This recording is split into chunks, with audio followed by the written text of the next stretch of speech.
Okay, hello Facebook. I'm back for number 6, live coaching number 6, and I'm joined by Erica Lewis today. Hi, Erica. Hi.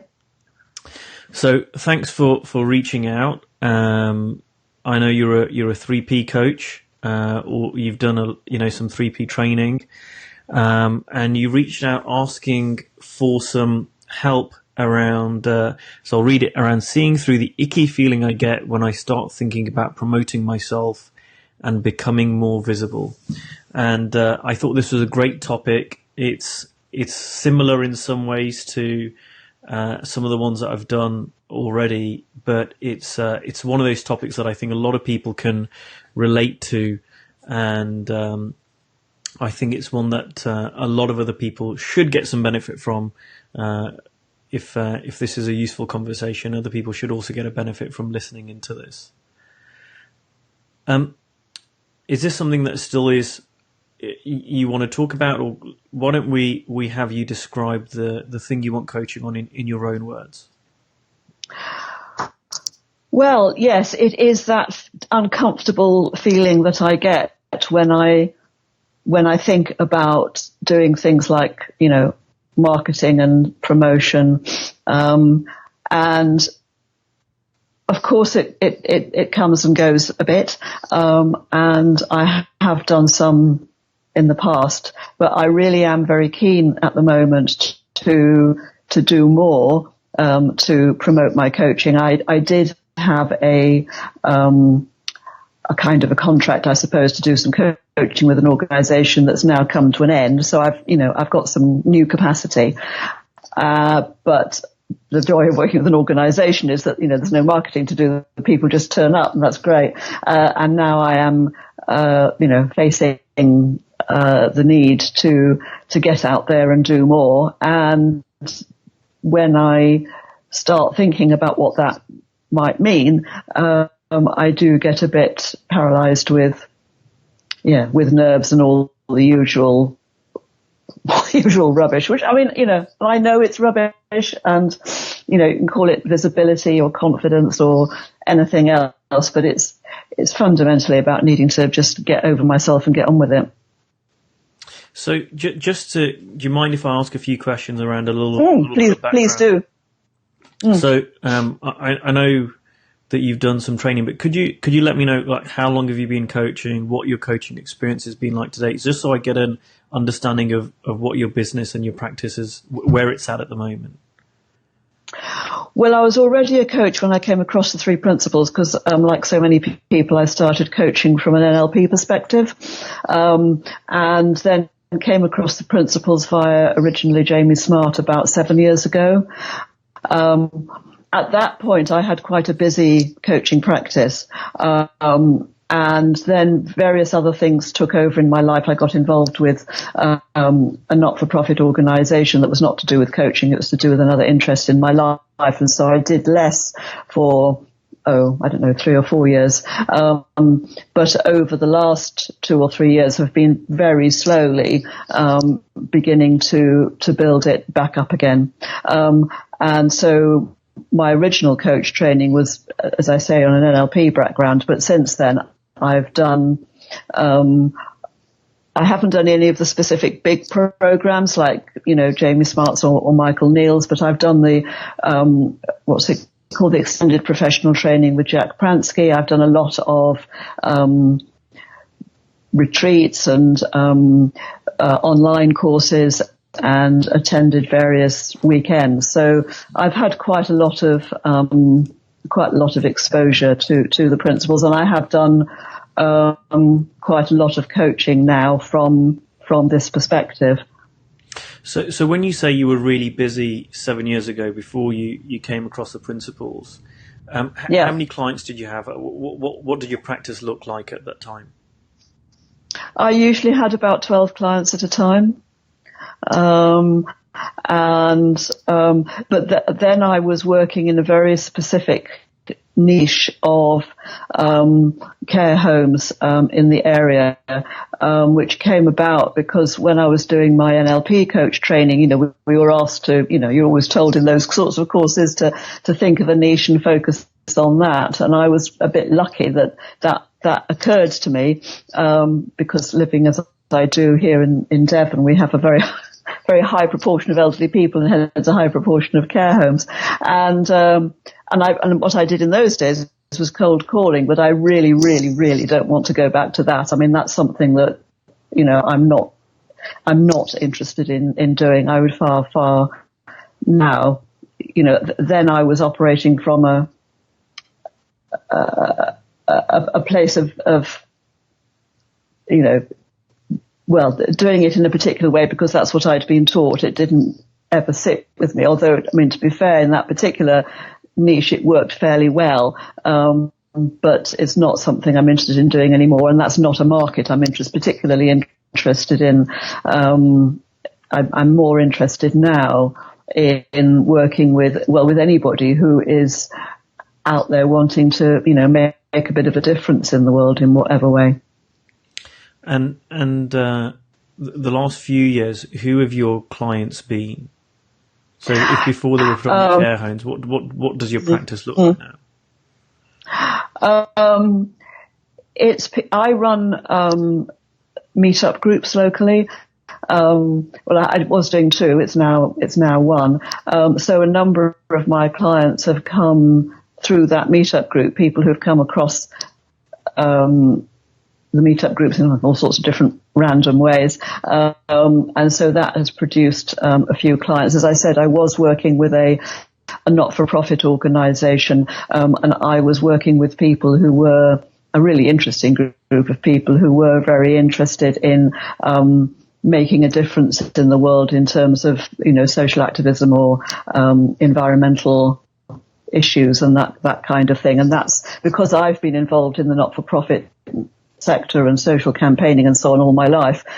That is a group of people with whom I naturally resonate and who I'm particularly interested in.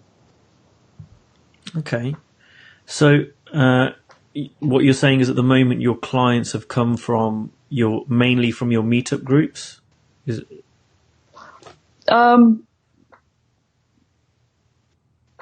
Yeah, apart from those that I was coaching who are part of this organisation that I mentioned, yes.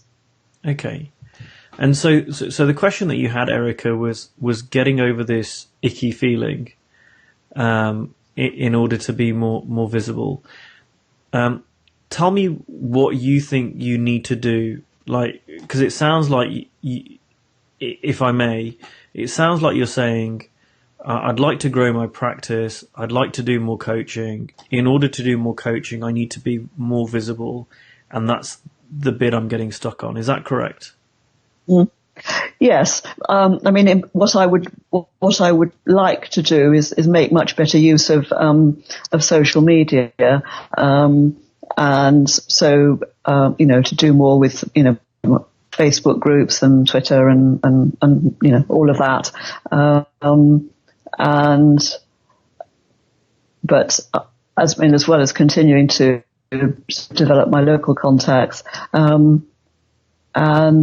but yeah, it's when I sort of delve into what that actually means that I begin to get a bit, I don't know, caught up in myself, caught up in feeling that that's not something I'm comfortable with. So why do you think you need to do that? Why do you think you need to do Facebook groups and Twitter and use social media and become more visible online?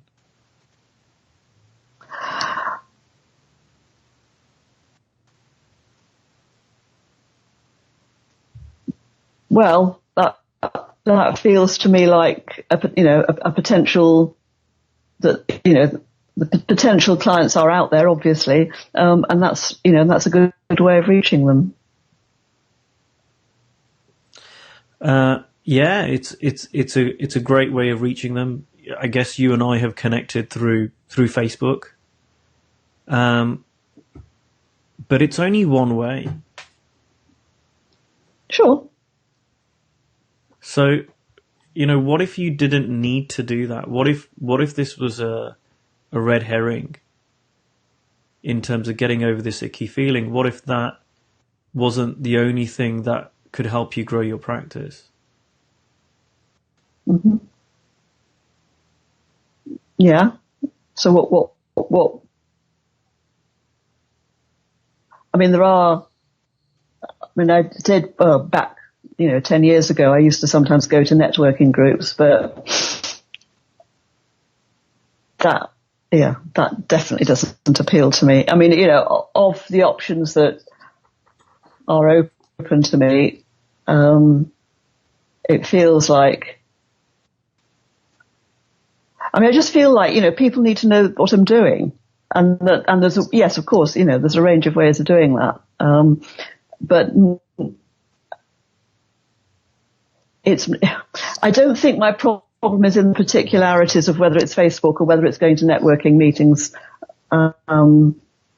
It's more about a certain sort of just, some sort of resistance to putting myself out there. I mean, it wouldn't really matter in what way it was. Yeah, but I mean, and I know I'm making it up. I mean, I do realise that. And yeah, it was quite interesting watching the session you did yesterday with Robin. I was quite taken with something you said, which is so simple and obvious, which is that, the only reason you're not doing it is because you're not doing it. There's no need to kind of delve into the whys and the wherefores. You do it or don't do it, which actually was quite, bizarrely was quite helpful. And it did sort of get me going in terms of making progress with organising a little course locally that I'm doing. So that was good. Yeah, I mean, that's really true, and I'm glad that you watched that Facebook Live that I did yesterday with Robin, because, we can get really caught up into self-analysis. Why is it that I'm not doing X? Why is it that I have an icky feeling about this? What misunderstanding is there that I need to see through? And these are not necessary for us to be aware of. Yeah, well, I kind of heard that yesterday, and it did make sense, because I've been guilty, as I think others may have been too, but certainly I know I have, which is of sort of sitting around waiting for a new insight that will make it all suddenly easy and obvious. And I think what I'm beginning to see is that doesn't happen, or at least not like that. And I know from other things that I've undertaken is that, sometimes, the insights come if they're going to come after you've started, like writing, for example. You just start writing, and then as you write, insights and ideas begin to come to you, but they don't happen until you start doing the doing. So I have seen that in other areas. There is another piece to this as well. I remember years ago I was talking to Steve, and Steve said, Ankush, if I was on commission, so he said if over the next 6 months I got a percentage of all your coaching fees, he said what I would encourage you to do is the stuff that you love to do. Because at the time I was caught up a little bit in, like, there's things that I didn't enjoy. There were parts of business I enjoyed and parts of the business I didn't. And I had to get over my not enjoying the parts of the business that I didn't. But there's power in also realizing, and this isn't kind of an airy-fairy, you can be whatever you want to be, you can do whatever you want to do.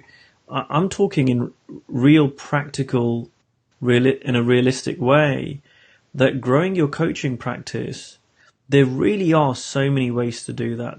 Even becoming more visible, there's so many ways to do that.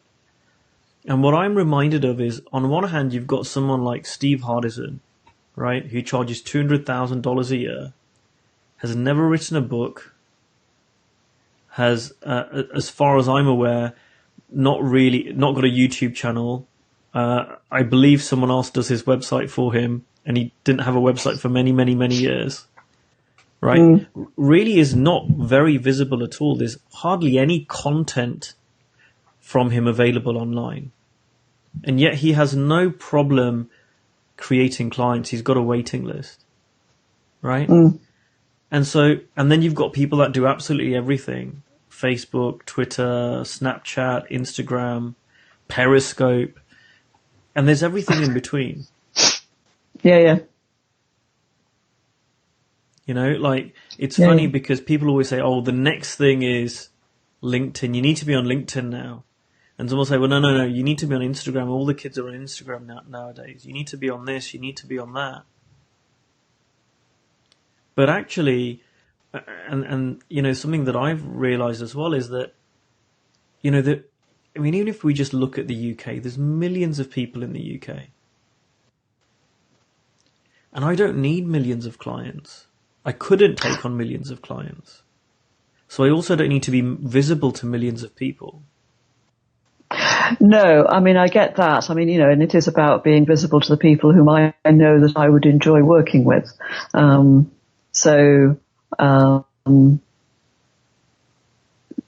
know, that's why I've thought about possibly Twitter or LinkedIn, because, you know, I'm interested in working with people who are working in charities or in campaigning organizations or that kind of thing. You know, and also it's about building my contacts locally, but I'm sort of gradually beginning to do that too. So that side of it's not too difficult. But it's just about widening that out a bit. Yeah, and if you follow what pulls your heart, right? Like when I look at social media, the reason why I do a lot of stuff on Facebook is not because I strategically looked at Facebook and thought that's a really good thing to do. But the reason I spend a lot of time on Facebook is because before I became a coach, I was spending a lot of time on Facebook.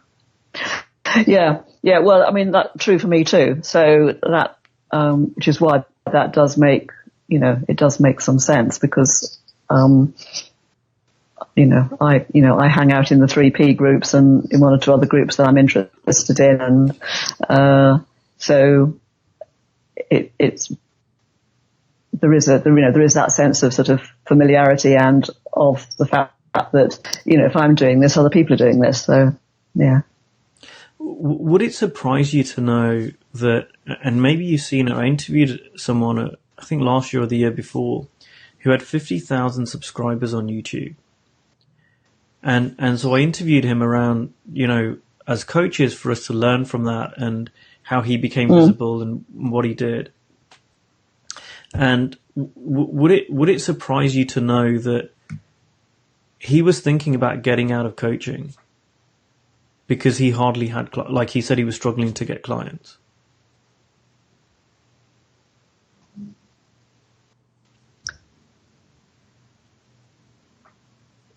Well, yeah, because you've, without getting into too much marketing speak, but you do need to have some sort of way of people not just, seeing you, but of them, following that up, or, people getting a flavour of you in other ways. So it's not just about numbers. And also, well, I don't know what happened to him, but, people need to have a sense of who you truly are to sort of make, to feel that they can make that connection. Right. I always remember Steve telling the story about a lady that visited him and wanted his help with coaching. And, she'd been on Oprah twice. She'd written, best-selling books. She was as visible as you could be. And yet she was struggling to create clients. And so, there's a real myth around visibility. right? Like we need to be visible in order to create clients. I'm not saying it's a bad thing by any stretch of the imagination. Yeah. But people need to know you're there. I mean, you're not going to get clients sitting at home doing nothing. Well, no, you won't get clients sitting at home. But here's the thing, Erica. If you go back 20 years and we didn't have social media, there were still coaches. They were still creating clients, and there were still coaches who had very profitable, very prosperous businesses. And so the way that they did that was one client at a time. And what I see is social media opens us up to be able to connect with people. It's a beautiful thing. The internet's wonderful and allows us to connect with people all around the world. And I'm able to have clients from all over, partly down to social media. But it's also a place where I can waste a lot of time and energy trying to be visible.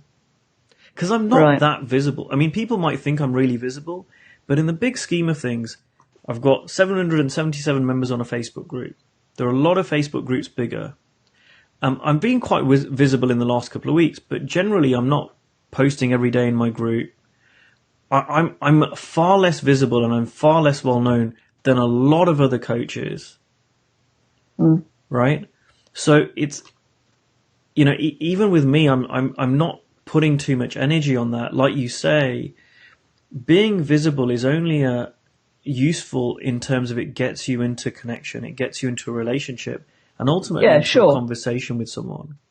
Now, one of the things that I work with coaches on is you can do that right now. And again, this is something that Steve's coached me on again and again and again, that right now there are people that Erica, that you could pick up the phone to, not cold calling, I'm not talking about that, people that you already know, a warm call if you like, and you can start having conversations and serving them right now, and they could turn into clients. And I'm reminded of this because I want to tell you just a real quick story. I run a group for men, and I had this powerful men's group a few years ago. I still do. And I was talking about increasing the membership to 5,000 people, because someone said to me, why don't you increase the size of it, and then you'll get more clients and you'll fill your groups. And I spoke to Steve about it, and I only had about 150 people in the group. And I said, Steve, can you help me? What's the best way? What do you think? And Steve said, why do you need to increase it to 5,000 members? And I said, well, because it'll help me fill my groups, and it's obvious. And Steve said, well, have you sold out of all your groups so far? And I went, well, yeah, but surely I can't keep talking to the same people. I need to grow this. Well, if maybe not 5,000, maybe I still need to grow it a little bit. And Steve said, well, okay, 150 people in your group. How many have you spoken to in the last 12 months? And very sheepishly, I went probably about 15 or 20. And he said, well, if you spoke to the other 130 people, do you think that's probably going to lead to you creating more clients or not? And I sheepishly again said, yeah, you're right. So we're already visible to far more people than we realize. And we're visible to people that we're discounting as potential clients. And I include myself in this, right? I could switch off Facebook or I could switch off my visibility now in terms of never post anything and go into my current list, if you like, of people and keep building my practice from just connecting to those people, going onto LinkedIn, connecting with people I've worked with before or worked for before. It doesn't necessarily mean I need to be more visible online. And it's useful for me to remember that. And I think it's really useful as coaches for us to remember that this is a relationship business. And so, whilst there is something around that, the less thinking you have around this, the easier it is to be visible online. It's also useful to see it's not something that we necessarily need to do. Oh, sure. Yeah. And when we see that it's not as necessary, see, that's part of buying into the misunderstanding. If we think I need to be more visible online, I need to let more people know about me, it puts this pressure onto it.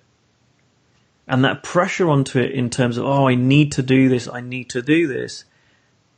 that reflects through in our feelings around it. Absolutely, and in the way that you in the way that you do it, it's got to be something you do really want to do. Yeah, I get that. Yeah, I get that. And and having less on it is the other bit. Yeah, I see that. See, to me, visibility is not a very helpful metric for coaches, because you get very, very visible coaches who are not making a lot of money, and you get coaches who are not very visible or seemingly not very visible that are like Steve Hardison making millions of dollars a year. Yes, well, I'm never going to be in that bracket, but nor even aspire to necessarily. But it's striking a balance, which is, yes, the world, one way or another, however you do it, does need to know this is what you do, and get and start to build up that relationship, sort of slowly, organically. And that might be online, but it might not be. But it's about, and I suppose that's what I'm really meaning. I suppose it's not. I'm not describing necessarily visibility as thousands of followers or anything like that. It is that bit about in whichever way you do it, whether it's online or meeting somebody in the street. It's about. I mean, and I suppose in a way this is true, because I've got lots of people who know me who scarcely know I'm a coach, or if they do, they don't know anything about it or what it means. And it is about getting over my reticence about saying more about what that is and what I can do for people. Well, support people to achieve whatever. Yeah. So do you, in your head, it sounds like you've got a list of people that you know well, that you've not really talked about what you do or given them an experience, and it might be helpful to them? Yeah, yes. I mean, and I mentioned that, I've been intending to offer a course locally and not doing it. And actually, since seeing you talk to Robin yesterday, I've done more about that. I've sorted out a venue and emailed some people, and I've had already, had a positive response, which has been very instructive. It made me realise actually, no, people are interested. And it is holding your nose and jumping in and making a start is the only thing to do, because. There will be a few people who think I'm being pushy or it's not relevant or whatever. Well, fine, that doesn't really matter. What matters is reaching the people for whom it does sound useful. And what's your course on, the local course you want to run? I'm calling it Accessing Your Inner Resilience. And how many people do you want on it? Oh, no more than a dozen.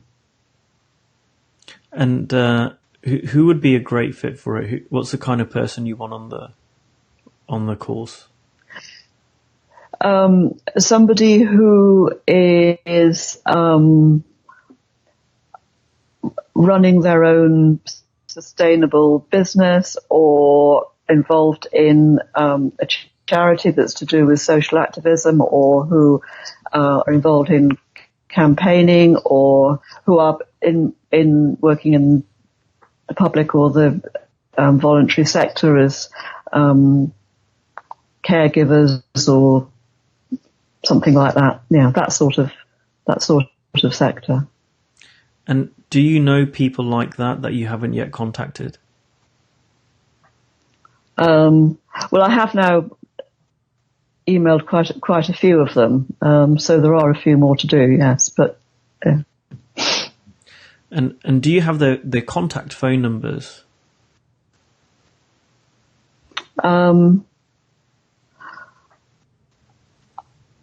I probably don't have phone numbers for most of them. I have email addresses. Would you be open to trying to set up a conversation with? So when you send your emails out, have you sent an email out just giving them details of the course, or have you sent an email opening a conversation up? Oh no, it's sending details of the course. Would you be willing to, instead of doing that with the remaining emails, instead look to open up a conversation?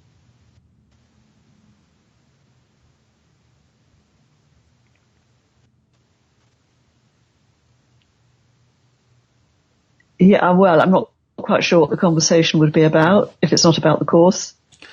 Well, here's the thing. You know, there are lots of people who probably run courses on resilience, both in the 3P and outside of the 3P community.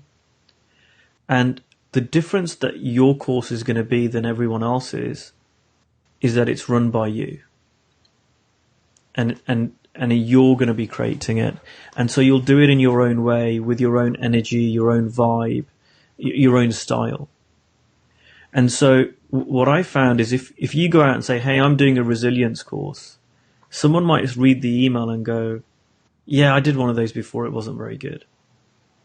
And they won't know really what you're doing and what you're pointing to. So you might want to say, well, you know, can I talk to you because I've got a course? But I would really encourage you to get into the conversation, because when you're in the conversation, that's when you can really get across what it is that you're creating, who it is that you want to be there, and really get the energy across of what that is.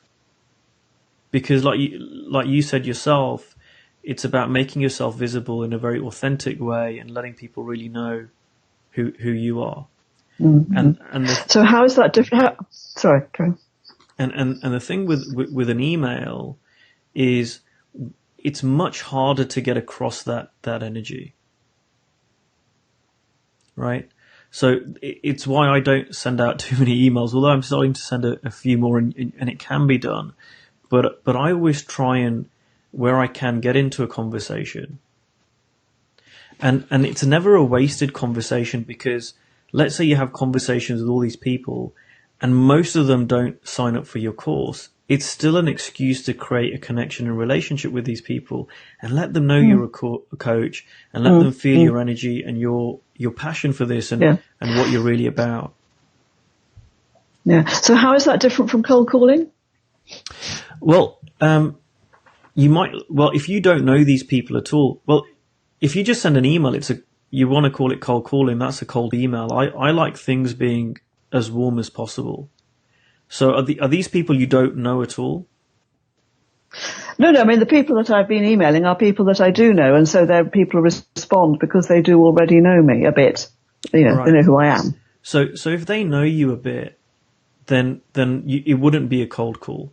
So what I might do, and again, use your own words, use what makes sense to you, and if you want to do the exact opposite of what I'm saying, and if that works, I trust you to do that if it makes sense to you. But what I would say is that, for example, I might say, hi Joe, and let's say you know this person called Joe. Hi Joe, are you free to have a quick conversation? I'm really excited about something, and I've been putting it off for a while, but I'm really looking to work with these kind of people, and I thought of you, and I, can we have a conversation about it? Because either it might be right for you, or it might be right for someone and let's talk about it. I'll give you the details when we talk. Right? It's slightly different than saying, hey Joe, how you doing? I'm doing an event. These are the details of the event, and we get all into logistics. It's one day, and this is the price, and this is because then people get caught up in the logistics of it and say, oh, I can't come to that because I've got a wedding that day. Whereas if you do the first thing and you invite people into a conversation, and they get on the call and they went, okay, Erica, what's this all about? And you go, well, this is what you can really explain it. You can really get passionate about it, and you can really let them feel the energy of it. And if it's not right for them, and they'll say, well, Erica, I can't do it. I've got a wedding. You can say, oh no, that's fine. I just wanted you to know. Do you know anyone that could be a good fit for that? And they might go, oh, you know what, Erica, my brother would love this. My sister would love this. My aunt would love this. Or they might go, you know what? I can't come this time, but hearing your passion about this, are you going to run it again? I'd love to come another time. Can you keep my name on the side? And you build this relationship. And I found this when I started doing my men's immersion events. The first one I did, I created this sales page. I was emailing about it. I was posting about it. And I really struggled to sign people up to it. And then, so I didn't do that anymore. So when I did the second one, I said, I'm just going to have lots and lots and lots of conversations. And what I found is that when people spoke to me, what they perceived I was writing about versus what they perceived I was talking about were two very different things. And they started getting much more of a feel for my passion for what I was doing, why I was doing it, why it was structured in the way it was, who I wanted in the room. It was so much more personal and connected than it was, anything I could ever write. And I don't think I'm a bad writer, but it's not the same. And I remember when I was working in my corporate job, I used to work I had this title which meant nothing. I was the communications champion for our department, which didn't really mean anything, but I was a liaison with the internal communications team. And what they said to us is, the most impactful communication is face to face, but it's very high investment. If they had something to cascade across the organization, the best way to do it, if it was, high impact and all the rest of it, was face to face, but there's a big investment, a lot of time out to do that. The next best is a conversation, whether it's a phone call or something like that. Then if you go down, then it's kind of email, right? And email's great because email's great for sending large volumes of data. It's hard to talk that through. There's a low investment, but people will interpret that in terms of it's just writing. And so what we got taught was what were the best communication mediums based on the message we wanted to get across. So if I wanted to send out, something very low investment, hey, I'm doing a webinar, it doesn't make sense for me to go and talk to a few hundred people to say, hey, I'm doing a webinar next Wednesday. In that case, an email might be suitable and it probably is the most effective thing to do. But if I'm looking to fill a group and I'm excited about it, I want real people to take time out of their days to attend and pay for attending, it's much more a personal thing. And so I want to have conversations about that. And what happens is the more conversations I get into, not only do I fill that group, but I start building relationships, and either people immediately hire me for one-on-one coaching, or we set up a relationship where they might work with me in the future. And I'll give you an example of this. I had a guy who signed up about 2 months ago to my next immersion event in September for men. And this is someone I've spoken to a few times, maybe 4 or 5 times over the past 4 years. And what would happen is every time I would do an immersion event, quite often he and I would end up in a conversation. And what happened is we'd talk, I'd talk to him about the event, but we'd also just talk about him, what was going on in his life. I would coach him, I would serve him. He'd always get impacted. Now, he wouldn't come to the event, but he'd get impacted, and that relationship was built. And so this year, when we talked again, and he said, you know what, my circumstances have changed. I'm earning more money now. I'm also not studying. He used to be studying, so he said, I've got time to now travel and take time off where I couldn't before because of lifestyle. But those 4 years all brought us to where we were today, where he signed up with me. And yet, if I just sent out emails over those years, might he have signed up? He might have done, but I don't think he would have. I think there's something built up over those years of our connections and our conversations. And he said it. He said, every time I talk to you, Kush, he said, I get really impacted. It has a it's a lasting change. And groups are a really great excuse for us to build those relationships with people. Does that make sense? Yeah. Yeah, thank you. Is this helpful, or is it because I want to make sure it's helpful, or is it just like, okay, Kush, shut up and stop talking now? Because no, I mean, it is helpful. I mean, I certainly take your point about, the personal contact and the energy, and that is the basis for, doing things like my meetup groups, which is, it's partly a mixture of things, actually. It's partly an excuse just for me to get together with people who are interested in talking about this stuff. But it also, because people get to know me, I do as a consequence, pick up one or two or three, I don't know how many,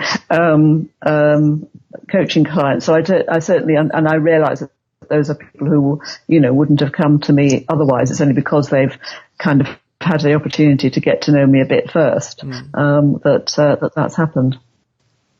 Yeah. Perfect. So is there any takeaway for you from this call around personal connection or? Yeah, well, it is about having more conversations with people. I'll need to think a bit more about how I do that. I'm still very, I think I will still struggle to ring people up completely out of the blue and start talking about this. But I think there's other ways around that, which is like, running groups and running, training courses and so on that sort of bring people in slowly. Yeah. And let me be clear, I'm not suggesting at all that you do any cold calling. It's the opposite of what I'm saying. Yeah. And you're right. There are ways of getting in those conversations. I found. Would it be helpful if I shared how I did that early on? Mm-hmm. Sure. What I found early on was I would sometimes send people something or stimulate a conversation online, and you can do that via email. So you might send something out which stimulates some conversation, but then I would really quickly try and move it into a phone call.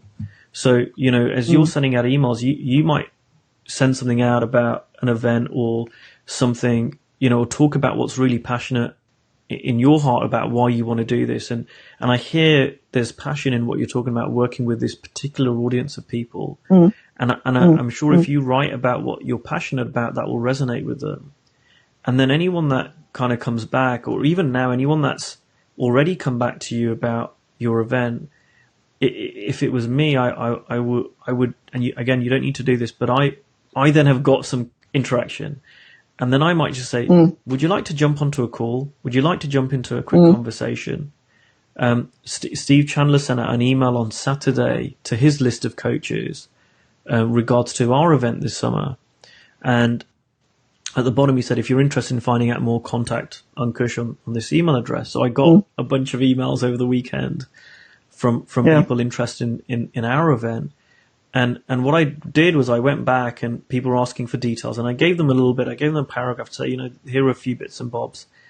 But why don't we jump onto a conversation? Because then I can really explain what it's about. So, it's not a cold call. Because we've already had that interaction. But at the same time, I'm jumping into a conversation. And some people have got into a call and they're like, oh, no, this is not what I'm looking for. I thought it was something totally different, which is great. It's perfect. But I've still built that relationship with them. And other people, we've got onto a call, and like this afternoon, I spoke to a lady and we just fell into this really beautiful space, really connected space. And we both just knew, this is exactly going to be right for her. And that would never have come about through emails or anything else. Yeah. No, I would feel more comfortable with something that kind of started more gently, and also, I mean, there's a practical thing about having people's phone numbers. But anyway, sort of starting from starting with an email or some sort of other kind of connection, so that it's not, so it's not coming, completely like a bolt from the blue. Yeah. Thank you. Are we complete for today? Yes, fine. Thank you very much indeed. Thank you for joining us today. Thank you for being visible over here. Yeah, well, it's all part of the practice. to audience and allowing other people to listen Yeah. into this coaching conversation. I know a lot of people are getting a lot out of it. So thank you for that. All right. Thank you very much.